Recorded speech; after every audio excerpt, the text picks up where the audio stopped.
All right, Matt, at risk of a copyright strike, I'm going to say this. I'm going to say it once. I'm going to yell it. And I'm going to turn the volume down for you, the viewer at home. We have Eryk Anders taking on Krzysztof Jotko. Eryk Anders' nickname is your boy, but everybody knows him outside of MMA as Roll Tide, because this is a very interesting fight at 185 pounds between two different styles of guys. And Eryk Anders, I found lately, he's really been able to mold his game to the fight that he's going into. We saw it in the Tim Williams fight where he dismantled poor Tim Williams. CFFC veteran Tim Williams. And that was a fight where, if you like soccer kicks, he almost had a soccer kick, but finished Tim Williams. And that was sandwiched in between a loss to Lyoto Machida in a fight that I thought he won, but it was in Brazil.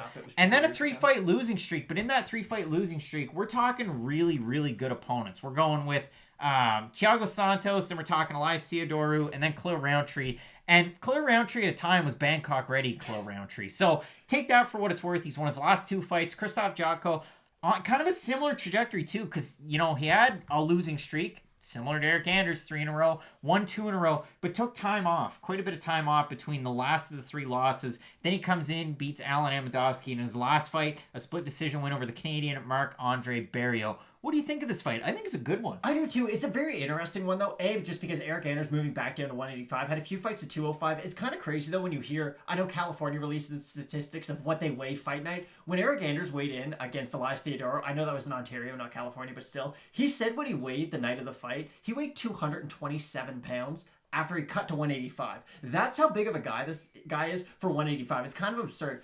And kind of the story of Eryk Anders' career, except for the Theodorou fight, of course, is he doesn't do well against guys who hit harder than him. He's going to keep on going forward, try to land those big power shots, but if you do have enough power to kind of meet him halfway and sort of get his respect early on, then he becomes a little bit more timid of a striker, but you have to be able to crack him with something that's going to gain his respect. Krzysztof Jotko, for as good of a fighter as he is, he doesn't really have a lot of pop behind a lot of his shots, so if Eryk Anders is able to go in really aggressive, trying to land body shots, land head strikes, do whatever you can to keep the fight standing, I think Eryk Anders has a very good chance of winning this, just because stylistically, he's a hard matchup for Jotko. And this is where it gets really interesting. The odds actually right now, we're ways out. Krzysztof Jotko is a minus 140 favorite. Eryk Anders sitting at a plus 120 underdog. Out of 170 votes over in Tapology, 64% of fans taking Anders. And listen, there's a slew of knockouts and decisions, but 61% predicting a knockout. It's one of those things where I'm surprised in a fight like this, it's taking place in the States under the times that we're in, the more people, including the odds makers, wouldn't set the line for Eryk Anders. And I get all wins aren't the same, like Alan Amedovski and Marc-Andre Barriault versus Vinicius Mohea, and a win over Gerald Mearshart, if I'm not mistaken, that was a split decision win. But still, for Eryk Anders to get a win over a great grappler, you know how good Gerald Mearshart is, and you know what you're going to get when he fights in the octagon.